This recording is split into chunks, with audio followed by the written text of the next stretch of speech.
Hello, everyone, and good morning. Welcome to our live feed update for September 11th. I'm your host, Taran Armstrong, and I'm here today to update you on everything that happened yesterday on the Big Brother 26 live feeds. It was day 57 in the house, and a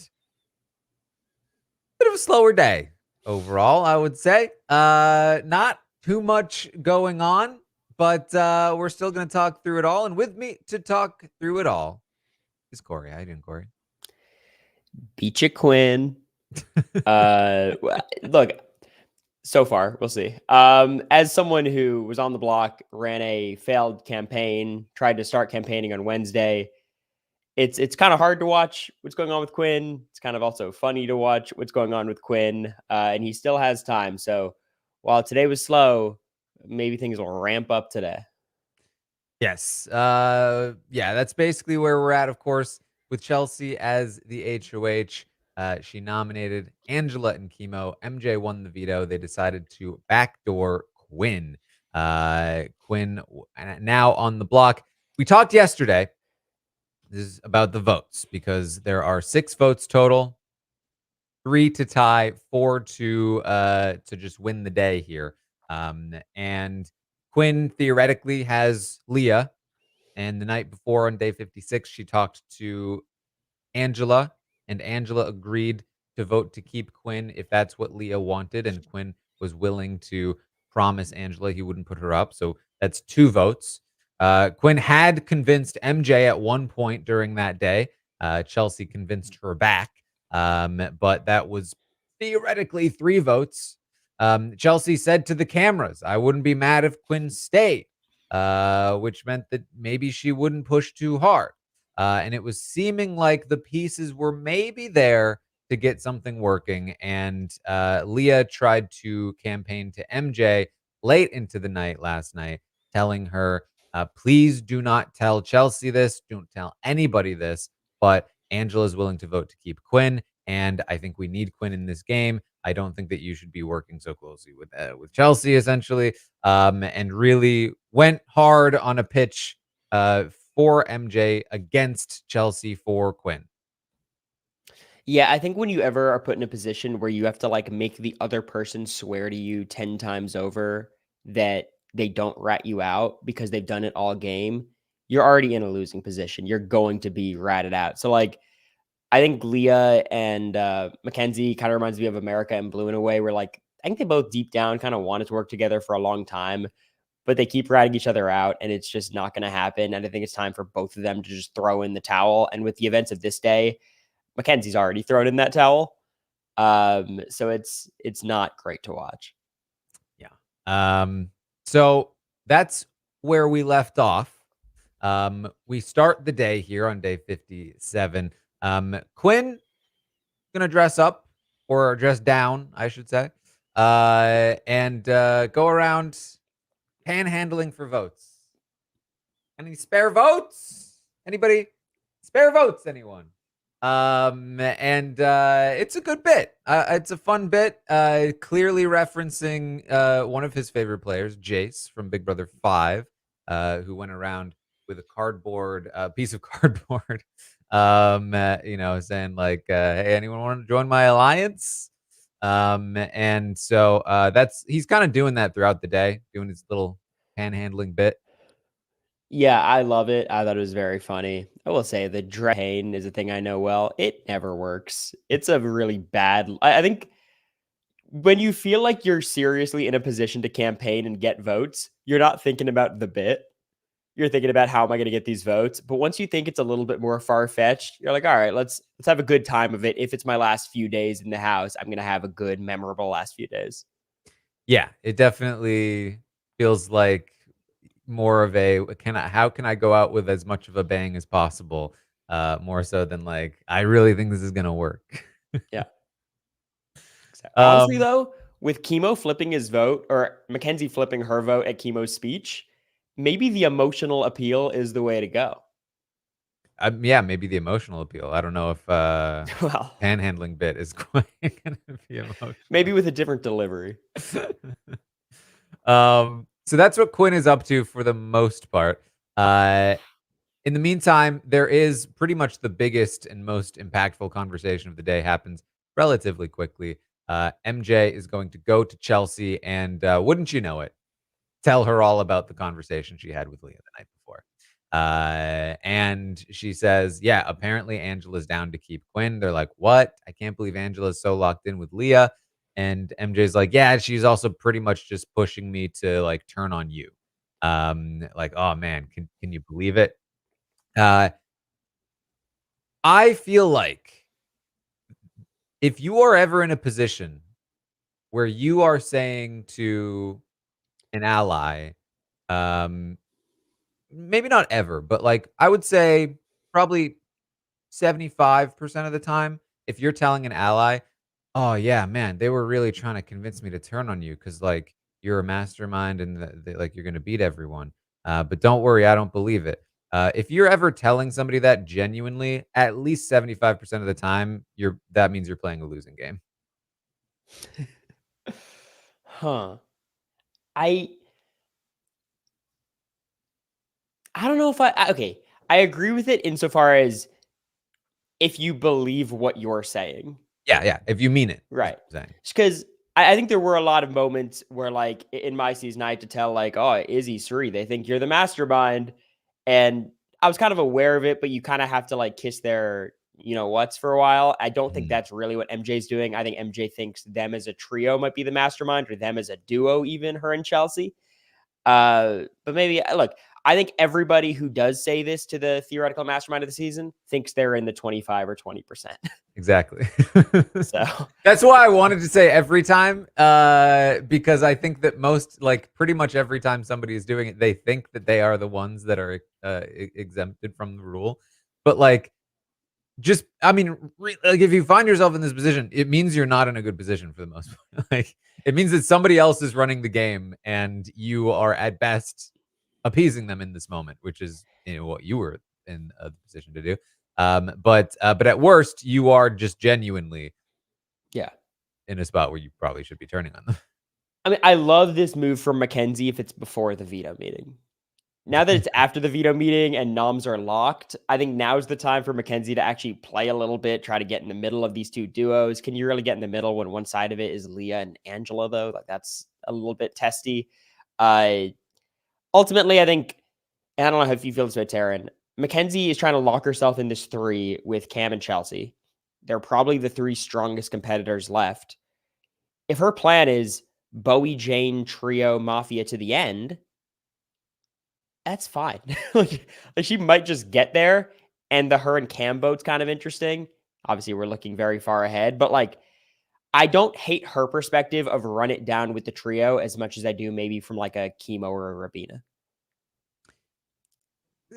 Yeah, I mean, I think I think what I would say about that is that, like, if you are planning to run this trio down to the end, if that really is your goal, you even more shouldn't be telling Chelsea all of your individual secrets and, like, giving up your individual game and relationships, because what you're doing is just handing away votes, like jury votes. Like, "Oh, yeah, I promise I'm not playing an individual game, everyone." Like, Mhm. definitely don't think I did anything separate from Chelsea, is kind of like the message you're broadcasting.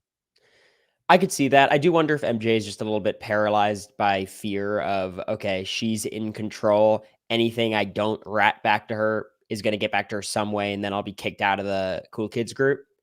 But Right, but again, like, that's I don't yeah, think a very effective way to play the game, especially I think to get good votes at the end. it's a very scared way to play the game, and it's an effective way to get to the end. Winning the game is a whole different story. Yeah.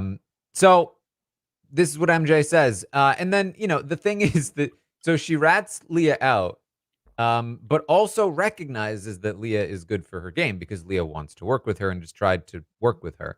And so she also then says, so now that I've told you that Angela's locked in with Leah and that Leah is trying to get me to turn on you, I really think we should keep Leah around because I think she'll work with us when Angela's gone. That's the problem. You could do either one. You could say let's keep Leah, or Leah's targeting you, Chelsea. Can't do both. Right. So of course Chelsea's like, no, I I don't think so. I think actually Angela's probably better for our games. Chelsea's like, MJ's like, damn, yeah, maybe. Yeah, and it's not like MJ had to be convinced super hard. I think MJ was very down to hear, either perspective from Chelsea. Mhm. But of course, from MJ's point of view, all of this is moot in the short term because the trio is still the primary target from her perspective.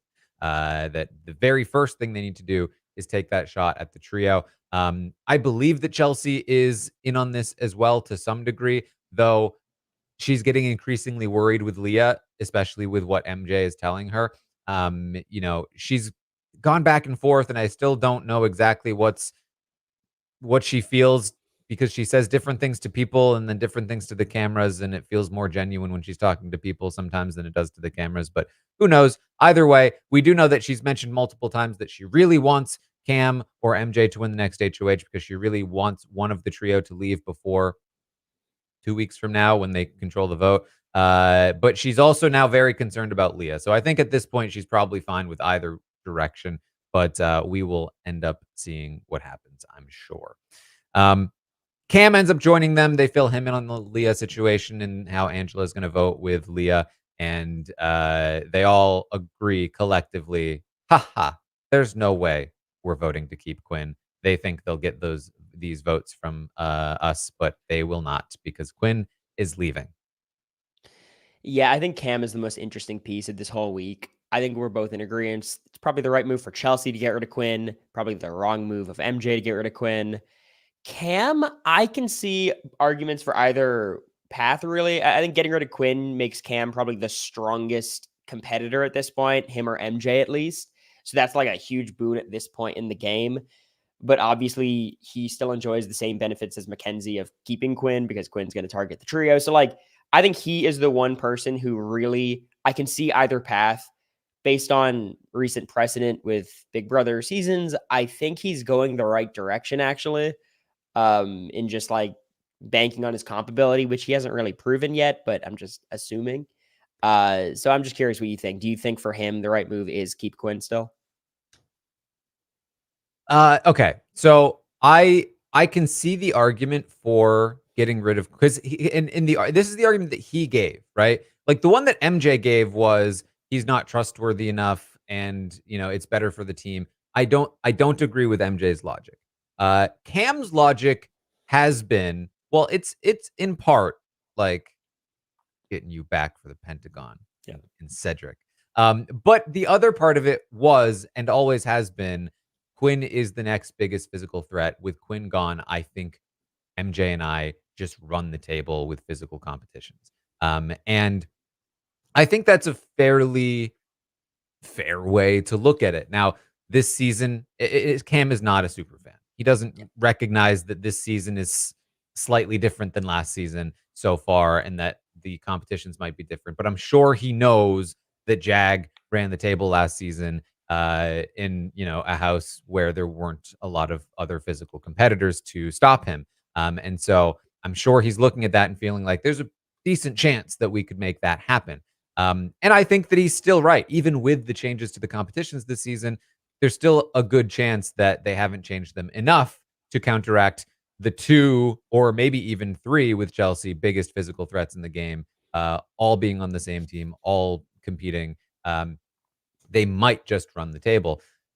The problem for Cam that we talked about on the roundtable last night is that he is potentially going to be in this very advantageous position, but what does he do with it? What is his plan?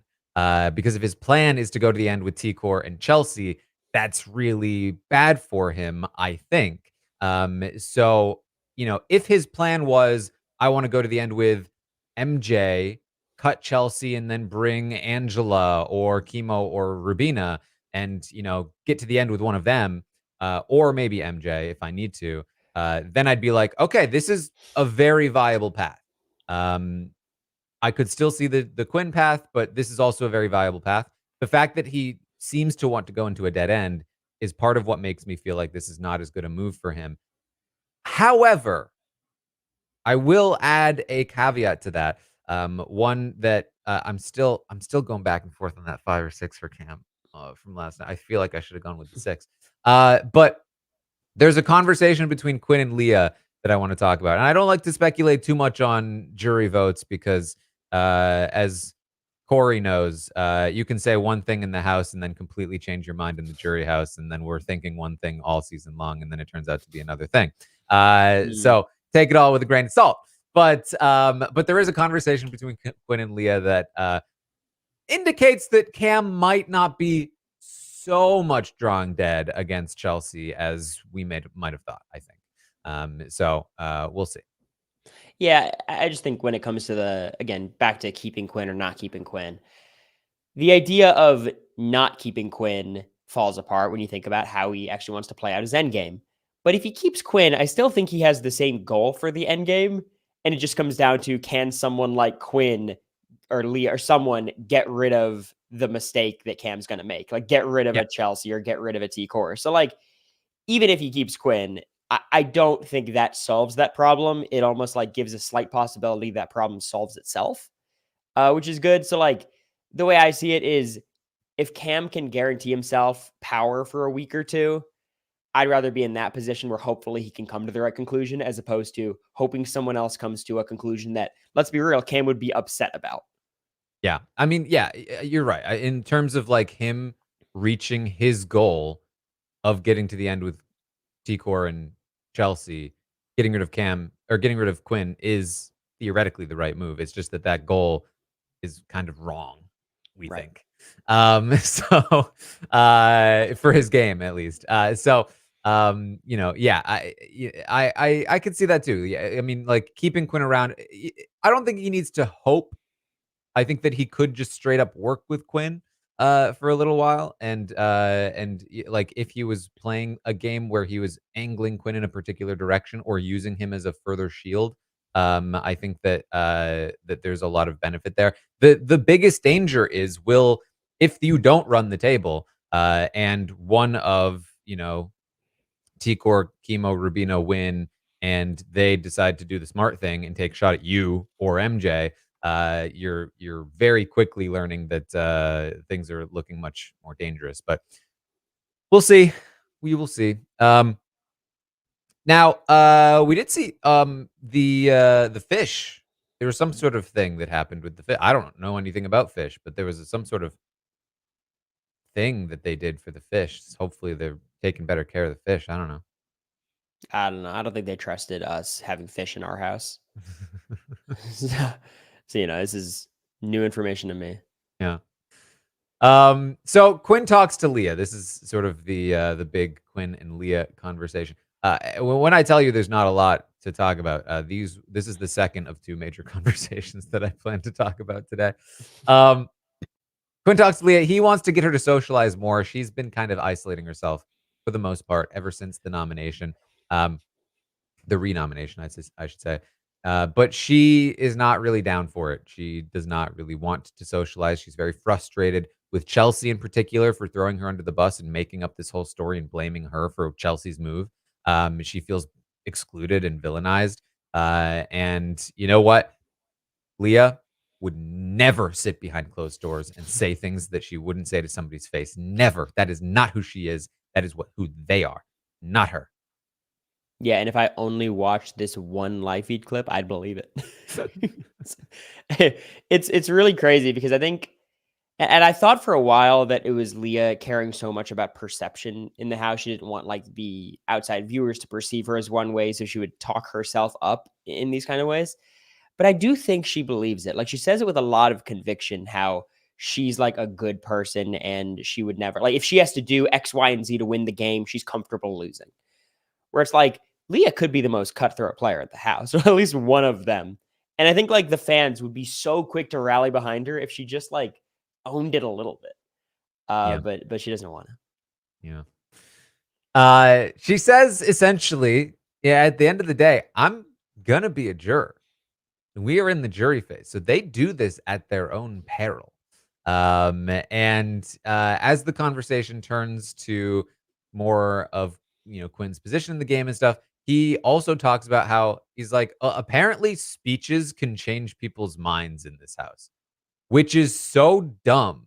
Like, I actually hope that it was a planned conspiracy and they're lying to me, but I don't think it was.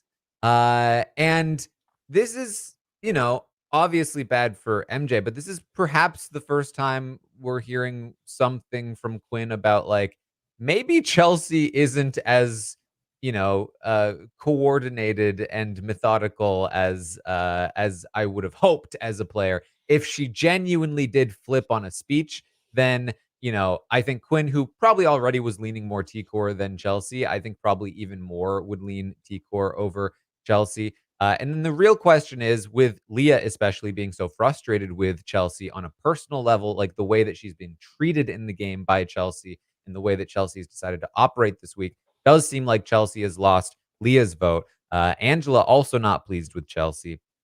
Um, with Leah's influence plus, the little bit of disappointment in her flipping on a speech, could you see Quinn also vote not Chelsea? Probably not anybody over Chelsea, but if Cam runs the table with competitions and he's sitting next to Chelsea in the end, could you maybe see these three people voting for Cam over Chelsea? It's possible at this point. In a world where I thought it was impossible the day before, I think it's maybe possible that those three votes might go to Cam. Yeah, you still gotta work a little hard to get that fourth vote. I still think Chelsea very, very much beats Cam in the end right now, but like it starts to get a lot closer than I ever thought it would. And so I thought this conversation was interesting.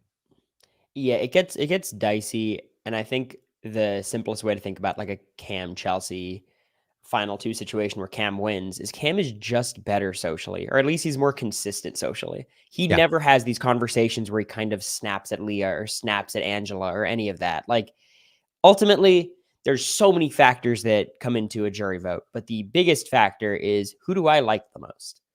The entire season I thought Matt was the better player than Jag. And because I liked Jag more, I was very open to the information that I heard in jury of maybe Jag is the better player.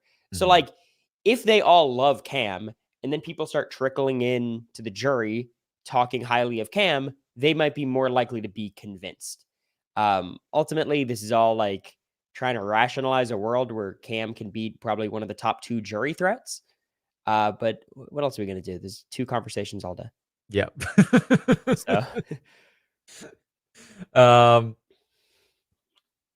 I also thought it was interesting. Leah is a bit skeptical of MJ in this conversation. She's worried that MJ is not working with her. And Quinn is like, nah, I think she will. I think she will want to work with you. Which is obviously like Leah already gave too much to MJ. And I think she's now concerned because MJ basically didn't like check back in. She spent a lot of the time with with Chelsea. So I think Leah was starting to realize like maybe I screwed up, but Quinn is still trying to like reassure her, like, no, I think MJ will want to work with you, which is not the right thing to say because it's not true.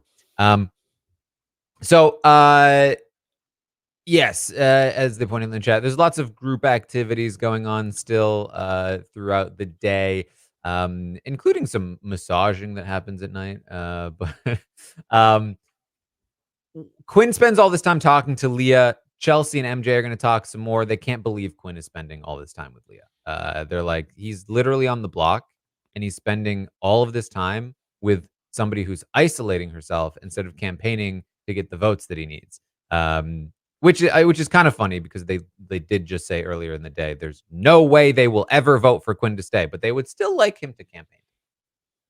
yeah, it's a classic situation of he has to campaign. This is so dumb. He has to stop hanging out around Leah. And if he starts campaigning, they're like, oh my God, he's tossing Leah under the bus. What a horrible person. I've been there, Taran. Trust me.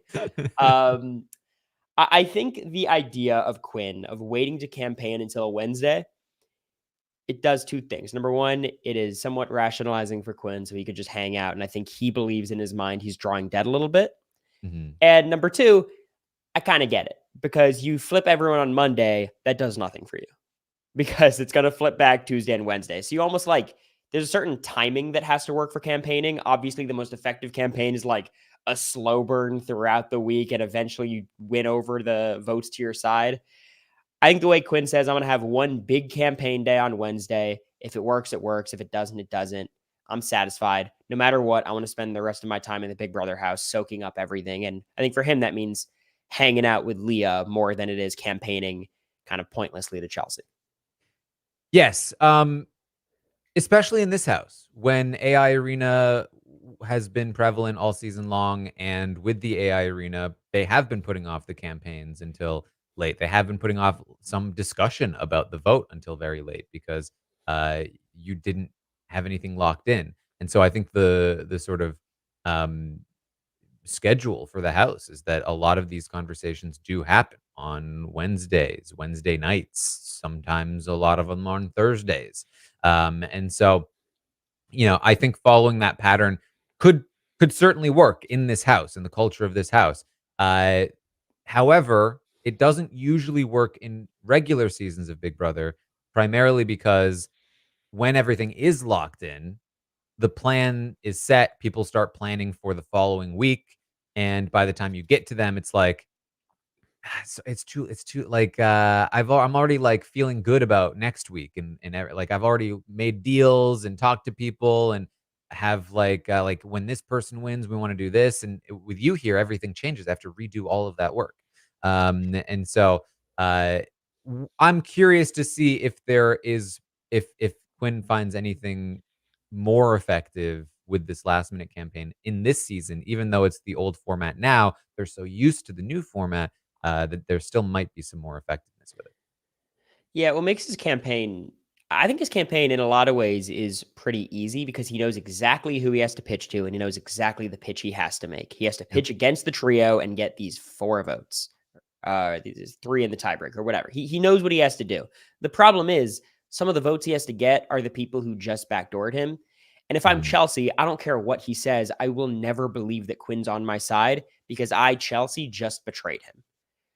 So it's Yeah. really hard. There's a lot of logic for why Quinn should stay, but I think it's really hard to just like, and I think Quinn, for all of his strategic decision making flaws, his execution, I don't think is that terrible. He's pretty good at these one on one conversations, making people feel comfortable. I just think it's really hard to give that pitch to this audience of Chelsea. Yeah, I mean, I feel like I said this yesterday, but I think that his best hope was to, like, quickly start distancing himself from Leah because what that does is it makes Chelsea and MJ feel like it worked. We separated Quinn from Leah. Now that we already neutralized that threat. Do we even need to take Quinn out now? Whereas having spent all this time with Leah, even after they tried to blame Leah, and now there's this drama that, like, Leah's mad at them for trying to blame her, and Quinn is clearly still talking with her. It's gonna be harder for him to do what I think he needs to do to stay, which is be like, "Listen, guys, maybe you're right. Maybe Leah's not the best thing for my game." Because I think that's the biggest thing holding them back from keeping him. And I mean, I said it before, I'll say it again, very fitting that, his desire to, hang out with Leah and work with Leah is ultimately kind of his downfall here. But, it's like he finally got what all season long, he just really wanted to be Leah's best friend. And he finally got it, but at what cost? His life in the Big Brother game. So Tara, what do you make of like Leah's kind of like emotional breakdown, just like the crying? Like, what do you think? Where do you think it comes from? Because I think a lot of people are saying, "Oh my God, Leah really does like care for Quinn like that," and I think Leah likes Quinn at this point. I think they are good friends, but I kind of view it much more as Leah thinks she screwed everything up, taking Angela off the block, and her 2 closest allies are going home. Yeah, I mean, I very much took this to be her upset at the situation that she's in now, that she's not only her strategic positioning has deteriorated, but her allies are leaving, which is isolating for her again strategically, but also socially. She is being isolated, or she is at least isolating herself. You could argue one way or the other. She argues one way or the other. But, like, she is finding herself in this, like, social pariah situation, Yeah. where she's kind of been in that spot before with MJ, but she always had, like, MJ, and she still there was still this veneer of, like, "Well, I'm still hanging out in the HOH room, and everyone's still friends." Whereas now there's like genuine tension. Like Chelsie does not like Leah, and Leah does not Mhm. like Chelsie. And Chelsie is in power right now and has a lot of influence. And so a lot of people don't like Leah. A lot of people are spending time outside of that room that Leah is in talking about Leah and how she's isolating herself and how stupid that is. And what is she doing? She's not even on the block. Where does she get off feeling this way? And so I think that that's a lot of social pressure. I think that that's what she's feeling for the most. I don't think she's like, which is not like a dig on her, but I don't think she's like feeling super bad for Quinn at the moment. I think No. she's just like feeling all of this normal Big Brother pressure stuff that a lot of people go through. Yeah. And it's hard to deal with. Well, allow me to get on my soapbox, Taran, a little bit because, like, I think this was the only week of the season where, like, I kind of felt a little bit of the Big Brother trauma Mhm. somewhat because I kind of expected it's going to be hard watching back. I've had a great time so far. This week was a little bit hard to watch, kind of from the perspective of Leah, mostly from Quinn, obviously, because I kind of identify as Quinn. He's the me of the season. Mhm. You get put in a situation where you're blindsided, and the reason he's blindsided is truly for game reasons. Now, I think there's obviously some personal things being said about him to try to justify those game reasons. Same thing with me, certainly, probably even more so. But you get put in the situation where the burden is on you to not make things awkward. And it's really frustrating because you Mm. get betrayed, even though I was going to betray them and Quinn was always willing to cut Chelsie and them. It's not like a big moral issue. But then in these social settings, Quinn is walking out to the backyard to this group of 5 or 6 people, including like Tikor, Kima, Rabina, Chelsie, all of them. And he has to be the one to be like, hey guys, what's up? And then like sit down and the conversation just like silences. And it's really hard because you're like, why am I the one with the burden of reintegrating myself socially? Like I'm not upset. You guys just think I'm going to be upset and that is like dictating your behavior. And it's very, very frustrating to watch. So what does he do instead? He goes and hermits up with Leah, which is exactly what I did with America. So like I totally get it. And their relationship is very different, but I think it's the same in terms of it's the only person in the house Quinn feels comfortable with and feels like he's not a burden to right now. So like I forced myself out there. I tried to have these conversations. I fully expect Quinn to do the same thing today, but I 100% get it because it's really frustrating. And all of this talk of like, oh my God, Leah and Quinn, like, what are they doing? They need to get out there and socialize and strategize from these other players. They don't want them to socialize and strategize with them. Yeah, So it's just classic group think. It took us a while to get there on the season, but right on time, we got there, Taryn. we got there. Yeah. And again, I think that AI Arena was a big part of preventing some of this stuff from happening because none of those people were like on death row in the same way. There was like the appeal process was still running. So all right. Well, late into the night, I talked about the massaging. MJ does talk with Rubina and Tikor about how Leah told her that people were looking at her and Cam like they were a thing, even though they're just snuggly. And they have a long conversation about like taking Quinn out and what they're doing moving forward. Um, Tikor, Rubina, and Chemo had been talking about, getting to the final 6 with this trio. Should they actually do that? Chemo is like, I don't think that's great for me, at least. Um, and Tikor is talking about wanting Leah on the block before she touches the block so she can be the last person to touch the block. Which like Tikor is getting more and more bold about just like practicing her final 2 speech with them and like having give her notes on it and like talking about like I want to be the last person not touch the block. Like it's getting more and more blatant. But uh but there's still, I think, some wiggle room here. I really they've gone back and forth about should they actually target MJ Cam? Should they actually target Leah Angela? They're not sure. The bottom line is they're definitely not targeting Chelsie, although they are recognizing that Chelsea's in a very good position right now. So there's a lot of that going on, but it's kind of a lot of the same stuff for Yeah. Tikor, Rubin, and Kima. They talk a lot about what they want to maybe do, and you just kind of have to wait and see what they actually do. Yeah, they're talking about Chelsea being a threat. So in 3 to 4 business weeks, a plan will be developed. At the final 4, they will be in a position to cut her.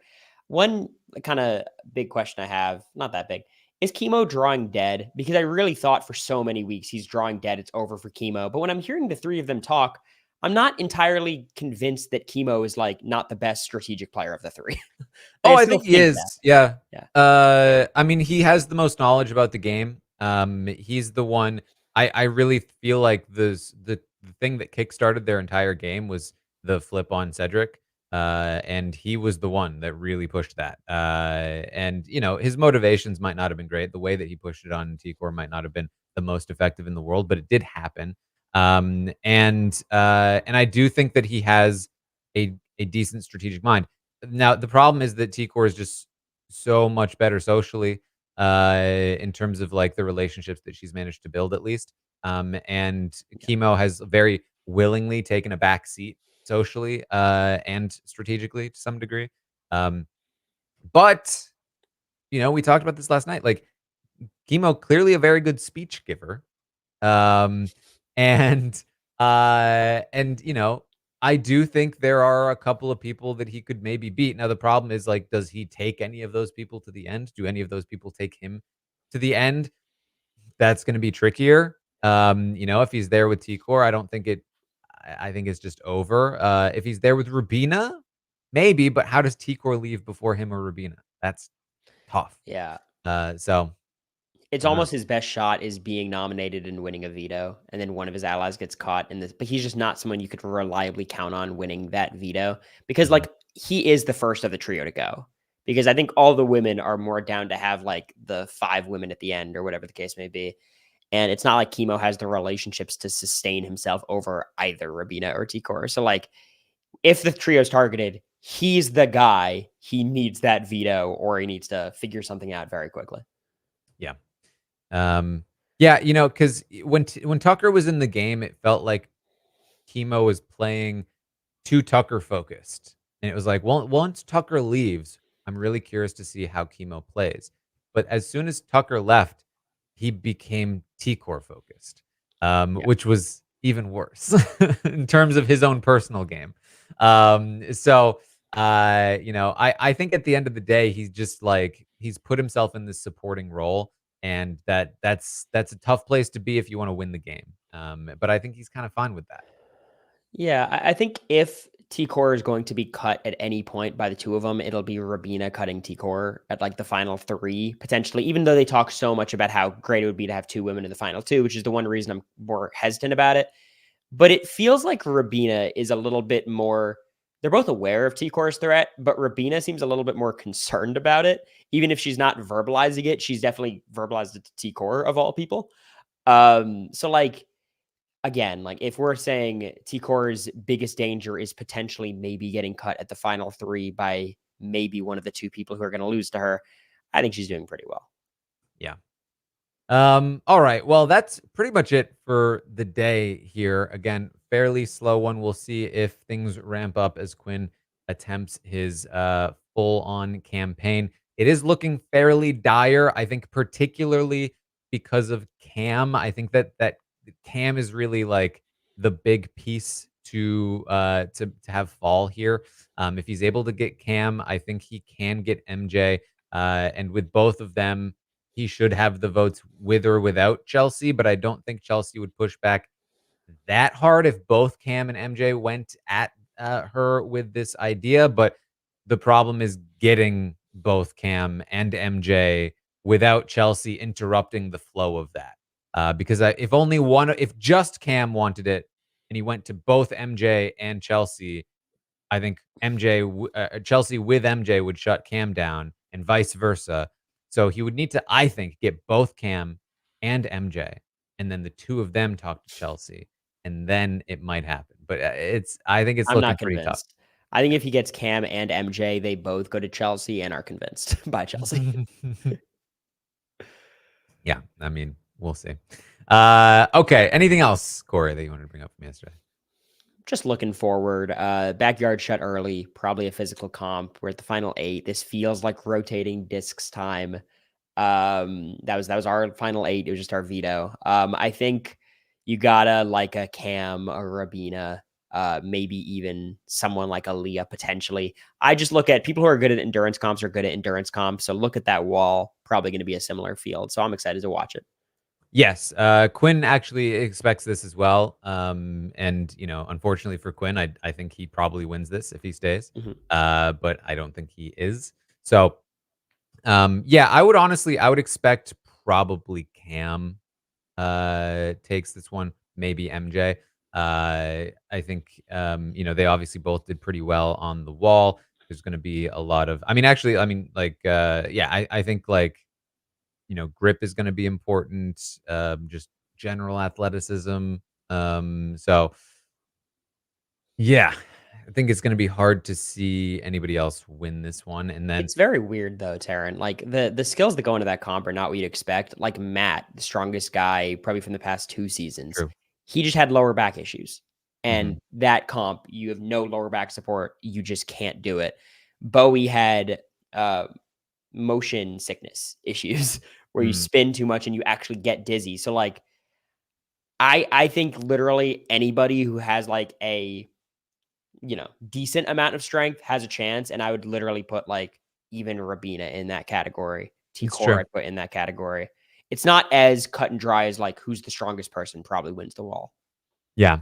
Yeah, I agree. I think I would say Rubina probably has the best chance of outside of Cam, MJ.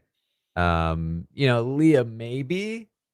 I don't know. She had a rough time on the wall, but yeah. All Okay, right. that's it. Well, that's what we have for you then today. Of course, I'll be back tomorrow morning, 11 a.m. Eastern, to update you on everything that does happen here today on the Big Brother 26 live feeds. I'll also be on Twitch tonight watching the episode. Should be a fun episode with OTEV lasting 1 round, with this backdoor of Quinn, and potentially some Angela Giesling content. Who knows? And on the podcast tonight, after the episode, we have Felicia joining us to talk about it. So that'll be fun here as well. Tune in for all of that.